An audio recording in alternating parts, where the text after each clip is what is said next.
Liams bija lielisks maiznieks. Viņš gatavoja labākos dārzeņu rullīšus un augļu smūtijus, ko vien varat iedomāties.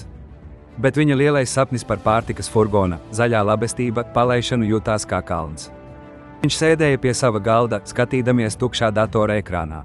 Man vajag biznesa plānu, viņš domāja. Tas ir pārāk daudz darba. Šī iestrēgšanas sajūta, tā bija viņa vienas colas barjera. Tas nebija kilometrs, bet tikai niecīga vieta tieši viņa deguna priekšā. Kādu dienu viņu apciemoja viņa draudzene Sofija. Viņa redzēja viņa skumjo seju un tukšo piezīmju grāmatiņu. Liam, viņa teica, tev nav jāsāk viss bizness. Vienkārši pakustini vienu colu. Viņa viņam teica, aizmirsti par plānu.